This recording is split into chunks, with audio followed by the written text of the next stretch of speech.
Hey, welcome to episode 704 of the Sales Podcast. I'm Wes Schaefer, the business fixer, your host. Today we have Matthew Stafford. He is the founder of Build, Grow, Scale. So he is focused on e-commerce. And like his website says, he stopped counting after $400 million in sales. They've helped people grow. We get into the details of this and why you need to be paying attention, even though you're not in e-commerce necessarily. We get into testing, how to look at failure, how to treat it. Is there even such a thing? Talk about banner blindness, why you need to go deep before you go wide. So a lot of good nuggets. I took a lot of notes on this over here on the show notes. Just wrapped up the interview. He's out in Florida. Very experienced guy, calm, mild-mannered, analytical. He's the type you want when you need to refine and optimize what the heck's going on with your business. If you need additional help, because he's at a certain level, right? You've got to be doing some volume, and we talk about that. But if you just need an extra set of eyes, you need to springboard, you need pick someone's brain to get over your own banner blindness, hit me up, okay? You can go to the website, or you can start reading my stuff. I have a free newsletter, free.fixerwest.com. Go get that, and you'll get a free copy of my Inbound Sellers newsletter. The episode that I share, the issue I share is 42 pages of content. So avail yourself of that, and then come back and listen to this interview with Mr. Matthew Stafford. Matthew Stafford. We stopped counting at 400 million in e-com sales. Founder of BuildGrowScale.com, all the way from St. Petersburg. Welcome to the Sales Podcast, man. How the heck are you? Very good. I'm excited to have the conversation. Thanks for having me. So what'd you say just before I hit record? We need to just keep learning and stop doing? Was that it? Or was it the opposite? Yeah, we were talking about people being addicts to events and learning. And a lot of times, my advice ends up being stop learning, do more. You already know enough. And the only reason why you're not doing it is because you're afraid that if you do it and it doesn't work, that means failure. But typically what you need to do is do it and it doesn't work, and you iterate and you do it again and it works a little bit, and then you iterate and it gets better. And that's the process. And until you start doing that, you're not actually making any progress at all. Right. Well, it's like the old adage, there are a couple of them, there really is no failure. You win or you learn. Yeah. Failure is feedback. Oh, I like that. Yep. And we tried this, it didn't work, or we tried this and it did work, or in our business, we're testing UX, UI constantly on websites with real visitors and seeing what they're doing. And so if we looked at failure as a bad thing, we would have got out of the business a long time ago. Failed test is still a win, because how many times have you sat around the table discussing, oh, we should try this, and not done it? Well, now you don't have to spend any more time, energy on that. It doesn't work, or that the insight that we got from it now will give us an even better test. And a lot of times the failing tests give you really good nuggets that you go on and turn into bigger wins. Yeah, I think the first time I heard it was from Gary Halbert. He said motion beats meditation. Yeah. And of course there's always two sides to every coin. Measure twice, cut once. Okay. But even the measuring, that's action. Yeah. And of course you play. I think it was Napoleon, said no battle plan survives contact with the enemy, but you still plan. Yeah. Yeah. I ran into something, oh man, it's probably about 8 months ago. And they said, what is the value in the plan? Because nothing ever turns out the way you planned it.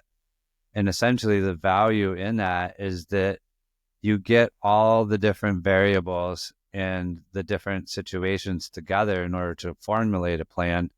Now, when something doesn't go right, you know where all the pieces are and you can shift them in order to make it work out. But without the planning, you're missing several of the puzzle pieces that you're going to need to shift later on. And one of the things that we do on our websites that I love doing and wouldn't work if you weren't having people go through it is on the thank you page. We put a survey up and ask the question, what was the one thing that almost made you not buy? So someone that just determined that you were valuable enough to give their money now feels you're asking them for some help, and they want to tell you what friction, what part they didn't understand, what was difficult, etc.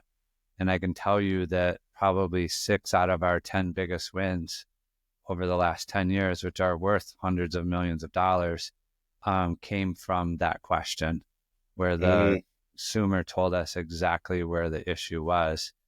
And we didn't have to guess. We didn't have to formulate. We didn't have to do anything. They told us exactly what the issue was. And when we fixed it, the results were astronomically good. Yeah.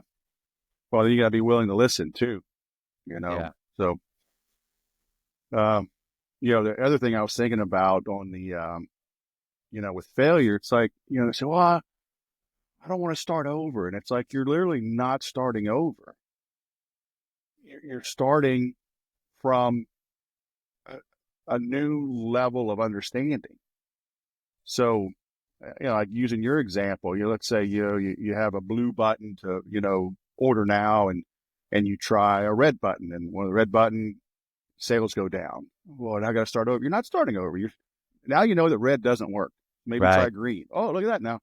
Red was 10% worse than blue, but now you try green, and green is 10% better than blue. Okay, let's try purple. So, I mean, you're not starting over. You're starting with new knowledge. You're starting with experience. Even if that experience is, that sucked. Well, okay. Yeah. Sometimes don't do that. I think there's an advantage to having the mindset that you're starting over because you don't have the sunk cost bias. I think what I see in so many other business owners and websites that we work on, they're so invested in what they've done, thinking that it's working or that it's close, that they just continue to put money and effort into it when we know for a fact it doesn't work. And why would they even come to us in the first place if it was working? And so I think that sunk cost bias hurts a lot more businesses than what we actually call it out to, because they don't have that mentality of, oh, it didn't work. How do we get back to, first principles? What's the lowest common denominator and build off of that? Yeah. And I mean, I know your emphasis, your focus is on e-commerce, but I mean, at the end of the day, it's sales, right? You're working on, you're working on marketing, you're working on mindset, you're working on persuasion. So I tell people, like, everything is sales. You walk into a restaurant, how it smells, how they greet you, do you sign in? Can you call ahead? Even if you have reservations, I mean, the lobby, everything is set. The lighting, the ambiance, the drink menu, everything is a sale. Yeah. So your website is just your conversation with your customer. And so it's having a sales conversation, or it's having a, no, you're not for me. Whether it's intentional or unintentional, it's having that conversation with your customer when you can't be there. So I don't know what percentage of my listeners are pure e-commerce, but if I had to take an educated guess, I'd say a small percentage. Have a lot of, B2B salespeople, business owners, so what, and I've already written down 10 nuggets here you've given me. But like keeping them in mind, like what can you share, even if somebody doesn't have an e-commerce site per se? Like I sell some digital things, but I also sell consulting, live training. What are some things people can do. Like, I love the cleanliness of your site. I mean, it's simple. Although I can scroll down and you've got a lot more content, but boom, it just hits me super clean, simple opt-in, video. Yeah, I can scroll down and get more, but is that kind of people too busy? Are they trying to do too much with their websites? Yes, I will say that. 90% of the time, the first thing that we do, we tag everything on the site and see what people are using, what they're not using, and we remove everything they're not using. And what do you mean tag? Well, you can create with Google Analytics and Tag Manager. You can measure whether someone clicks on a button, if they scroll 75% down the page, if they, click on images, etc. And so we do that, and then we can use that data to then optimize what they're looking for. The other thing that I think every website, no matter what, should have is a search bar, because people don't realize that is your most valuable traffic. And not even from the standpoint of maybe it's going to make you a sale, but we track what people put in there. And so they type in their problems. Well, if you have a consistent problem that people think that you're going to handle, but you don't talk about it on your website because you do it naturally, you don't even know that. And I'll give you an e-commerce example, but we've also done it with several lead gen sites. The number 2 most searched terms one was unicorn, and the second most searched term was unicorn spelled wrong. It was a misspelling of it. And so they didn't have a unicorn product, and we told them that and showed them how many thousands of searches there were. And so they built one, and they released it on Amazon Prime Day. They did $498,000 in 24 hours, $500,000. What kind of business was it? It's a little sweatshirt that the kids can take off, and it folds into like a little teddy bear, or called a cub coat. But it was $500,000 and a new product that ended up being a runaway success from seeing what people type in there. And the other thing is, we know that those people on average convert twice as high and are worth double the average visitor. So when people can find what they're looking for, they don't go somewhere else. Then the issue is, a lot of times you don't know what they're looking for because you're not tracking it. And so how does that work? Because now I've got to call HubSpot because I host my site on them. Sure. And I have a search bar, but I don't know that I've ever accessed. I hope it's saving what they search. So that's interesting. So I'm going to go check that out. Yeah, that's a really good one. So, obviously asking them what wasn't good, seeing what they're typing in for problems.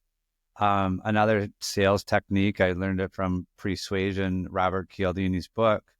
In your form fields, give them a reason why. So you ask for email, you ask for phone number, but there's no reason. It just says email, it just says phone. Well, on a physical product, or if you're going to ship a book, so what we do, and it's literally never, ever not one. It's one every single time. We put email required for order confirmation. And that little change, email order confirmation emails are opened 85% of the time. It's the most opened email ever sent. And so if you're telling them, hey, I need this so that I can send you the order confirmation, they're going to give you their good email. What we noticed is our abandoned carts actually went up, the percentage. Well, why would that be? Because they're not giving us their spam email anymore. It's their order confirmation email. And then under phone, we put phone required for shipping notification. So just giving them the reason why we asked for it in the phone, it reduced the form field errors by 200 and some percent. I think it's 270%. And SMS is easily the number one most valuable communication tool for commerce or even lead gen in general.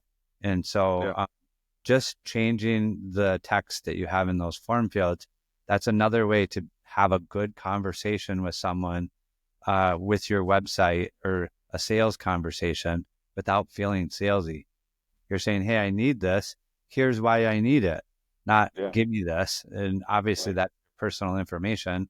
And so people are naturally guarded. But when you give them a very reasonable reason why you need it, then they don't mind it. Yeah, and you're dealing in e-commerce, so there's probably a good bit of B2C.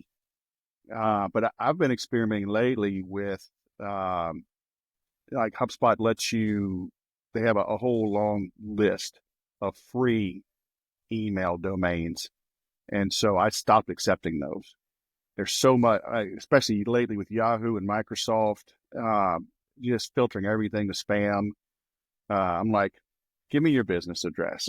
And I understand maybe I can get a little more business accepting Gmails, but it's like, I want to deal with motivated people. So now I get fewer opt-ins, but I can personally chat with them, Yeah. send a one-off email. I'll look them up on LinkedIn and connect and deepen the relationship because it's not some hidden Gmail. But are you seeing issues with the free accounts and how do you work around those? Yeah, for sure. Sending and sender scores and all of that stuff matters a lot, and it's getting harder. Which I think is good. It always filters out the lazy, and honestly, they don't deserve to win if they're not willing to do the work that the other people are willing to do. I work with several clients that I consult with that are B2B, because the truth of the matter is, it doesn't matter if it's a business owner that's browsing your website or if it's a customer or a B2C, if that person is still a buyer, browsing your website and looking at it from the same thing. One, do I trust them? Two, do I have any unanswered questions, or are they taking care of or do I reasonably feel like they're going to give me what I'm looking for? Most business owners are looking at their site saying, hey, here's everything that we do. And it's a flea market. You see if we serve your purpose, instead of, hey, this is what we do. If that sounds good, scroll for more or click over here and there's a couple other options. Many, many times people run into the what I think is a fallacy of like, oh, this guy wrote in and didn't understand that I do this. And so now I put that on my website, and now I put this on my website. And yeah, you're making 80% of the people, or 20% that are valuable go through 80% of people's problems because you're putting all those on your website instead of literally just catering to the 20% that have the common sense to figure things out. Yeah. So most Um, of our optimizations come from taking stuff off the site, not putting more on. yes. Less but better, huh? Yeah. And so, yeah, I'm looking at your site. I'm sitting here scrolling through. I mean, it's clean. I like the big questions. Uh, do you, and just looking at your navigation and whatnot, I assume the site is pretty small. Yeah. So can you, and I'm sure you tested this as you said, is it good to just hit people kind of hard with like a very informative, well formatted homepage? And uh, are they getting their questions answered, scratching that itch, and then reaching out versus like I don't hit websites and like go click through 37 pages anymore. Yeah. I mean, if you look at our menu navigation, I think there's 4 things. Yeah, It's very simple. Like it's basically, we want them to fill out a form or say, yeah, I'm interested in this. And we're going to provide them free access to a lot of stuff to make sure that it actually is what they want, because we don't need to be that filter. And then if they go, oh, okay, this is valuable, I want to talk to somebody, then they can. And that, yeah. for us, that works really well. And are you finding like is obviously SEO has changed? Um, can we say it's dying, or is it just changing? I think it's changing. I'm certainly not a SEO expert because that's driving traffic to the site. And I think that is another expertise all in itself. Our main focus is when someone lands on the site to get them to submit a form or give you money. That's really what we want to do. So, does it answer their question? Does it persuade them to go farther? And that's what we're trying to do. We know that the longer someone's on the homepage in e-commerce, the lower they convert. So the homepage is really, did I land on the right site? Easy navigation to what I'm looking for. And I've found that works best, even on the, what I would say like salespeople's websites, because essentially you're getting a micro commitment from them. And as soon as they move in farther, they feel more invested. So now they have that sunk cost bias that we're talking about. Oh, I've already, gone through 2 or 3 steps. I might as well just, go farther. But the other thing that I'm going to share that are you familiar with Dean Jackson? Yeah. So he's a good friend of mine, and I love his more cheese, less whiskers.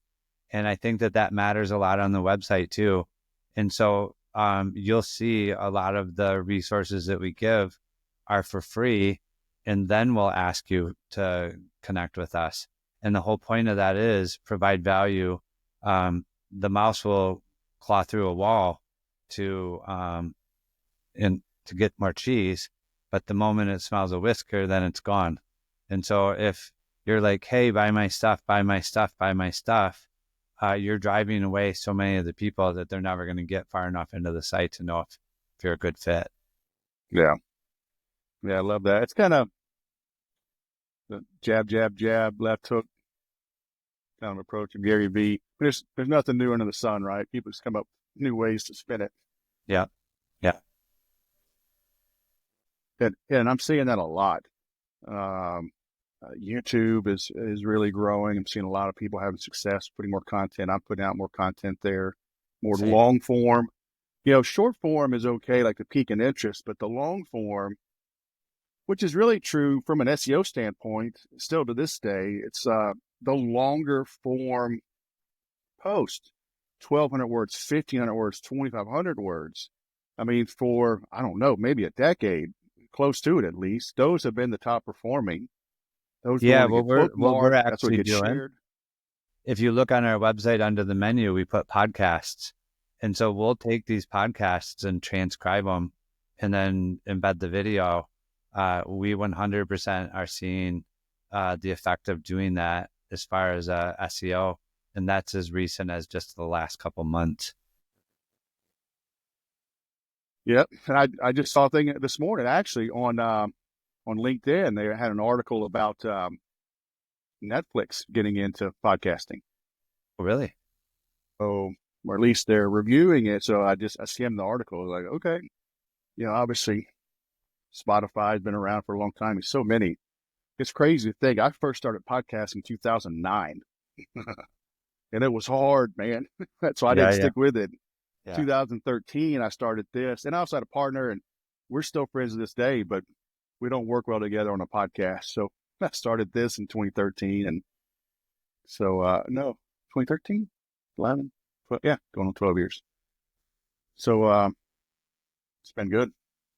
Awesome. Yeah, I am very bullish on podcasts now. It's for us, I would rather do podcasts than paid media because this will go on and on and on, where an ad comes and goes and comes and goes. Constant. It's a grind. Yeah. And I'm actually finally learning a little bit about paid traffic, and I'm going to start doing a little bit more of that. Just I want to grow and some of the things. I've found some models, some people that I like that are doing it right. Not cheesy. So it's probably West 3.0, maybe 4.0. I don't know. At least I'm on 3.0. So see how it goes. That's right. Awesome. So I'm looking at your site. I mean, you've got people can become affiliates. You've got a boot camp. So, I mean, um, you're not just for big folks, right? So, I mean, if they want to learn, you got an e-com profit boot camp, Yep. Yep. a partnership, and an affiliate. So if people want to grow their e-commerce, they can call you. If they just want to learn about e-commerce or make a little money off e-commerce, they can Yeah. partner with you, huh? Even our blog, we literally teach a lot of what we do. Our goal is to help someone grow to the point where they could become a good partner with us. And so if they're not there yet, we're happy to give them the free resources or Nice. guidance to get there. And then once they're there, our claim to fame is taking people in that couple $100,000 a month range into the multi-million-dollar a month range.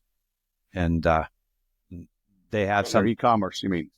Yeah, they have something that works. They just haven't optimized it, and we can come through and optimize it and really get them some good growth.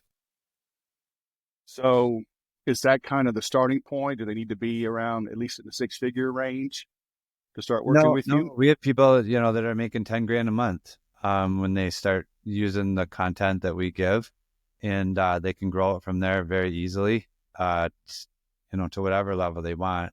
It's just for us to partner with them. It definitely needs to be in that 100, 200 grand a month range because we put 5 people on a site.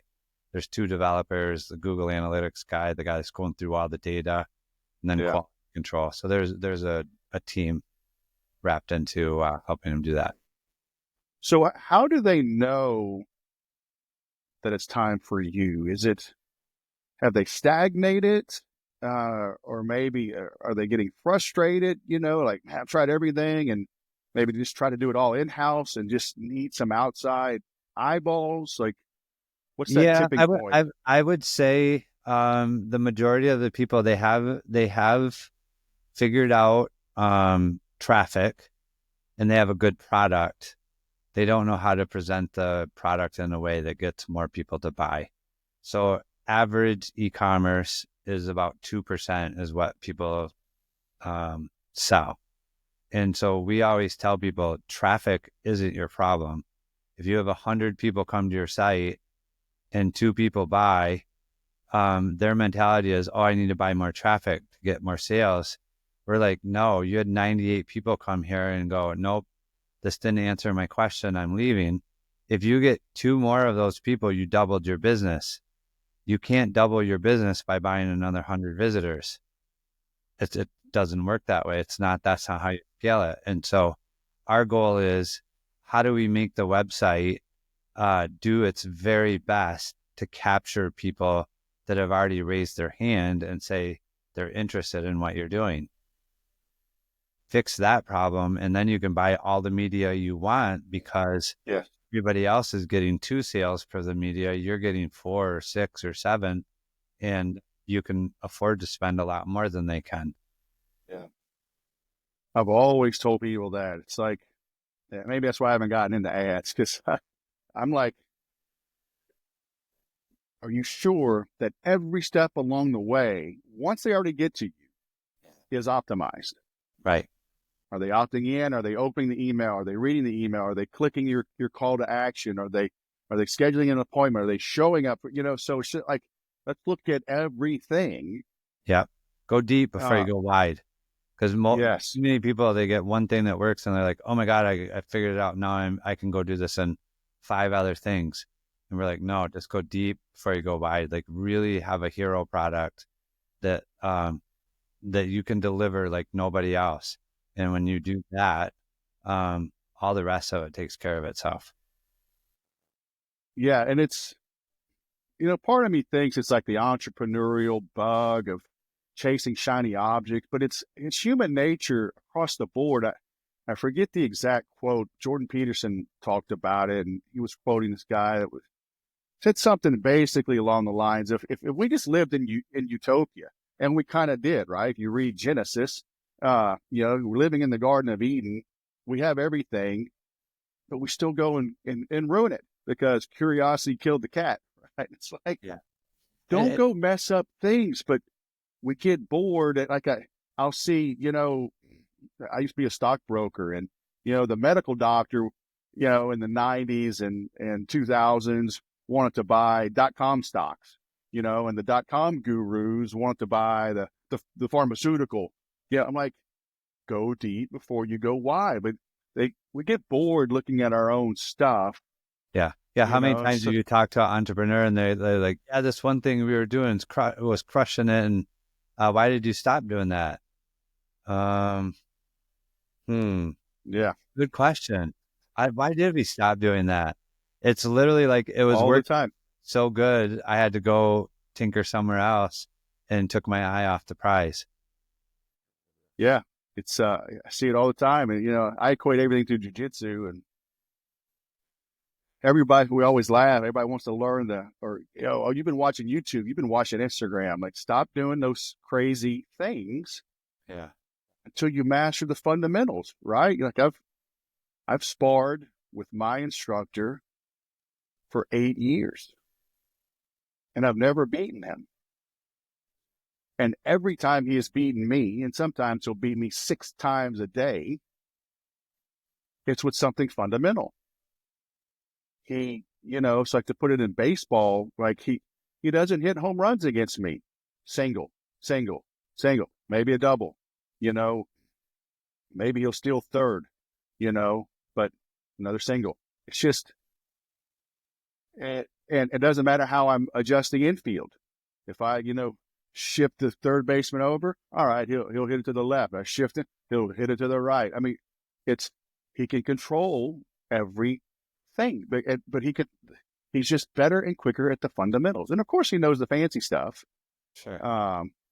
But if the Yeah, fundamentals are we winning, have a set of best practices that we know over the last 10 years that we go to a website, we can look at it and go, okay, here's the 7 things that we can change, and we know you'll get an automatic lift. And then from there, we're going to have to start doing some heavy lifting. But yes, there's always low hanging fruit, or there's easy wins based off of what we see. And many times it's not because the business owner doesn't know it. It's literally they've looked at their site for so long, they have a banner blindness. They don't even realize that their site is doing certain things that it's doing because they've literally lost track of it over time. When you get in your car and you drive to the office, you can do that without remembering if you stopped at the stoplight or if you had to pass a car or do any of that. And when you're looking at your website every day or even several times a week, you develop that same type of banner blindness. And so having someone just sit there and go through it and explain what they're doing or explain what they're seeing is super eye-opening to the business owners. A lot of times they're like, oh my God, I didn't even notice that. yeah, and that's literally wired in our DNA. Yes. I think it's the reticular activation system. It's 100%. also part of the brain, they call it Broca's area that is taking in new information. But it's like, it's the reason why people, will tell 21 people they had a bad experience, but only tell 3 people they had a good experience. Because again, if we're cavemen and I go and eat the red berries and die, or, get an allergic reaction, my wife, my kids, or myself, I live, I'll go back and say, don't eat the red berries. Right. You need to, because if the blueberries are fine, there's no real reason to tell you. You'll figure that out, so. Yeah. I mean, I always equate it to an accident. Like it creates a parking lot in the highway. The beautiful sunset doesn't. Why? Yeah. While the accident represents danger, your brain has to see what happened so that it can try to avoid that danger later on. There's no danger in the sunset, so it doesn't slow you down. It doesn't do anything. You look at that and go, oh yeah, that's beautiful, but it's not going to hurt me. So I don't have to slow down and pay attention to see it. Yeah. And we're also just morbid. There's no reason to look at an accident on the other side of the freeway. There's no reason for me to look at it other than I just want to see what the hell's going on. Yeah. I was I was shockingly much older than I should have been when I realized what rubbernecking meant. Oh yeah. Turning your head. I think I was in high school. Like, Oh, duh. Why didn't I? Oh, man. That's funny. All right. Well, Matthew Stafford, I'm linking out to you, buildgrowscale.com. I'm linking to your LinkedIn as well. This is good stuff, man. Anything I should have asked? Anything I missed?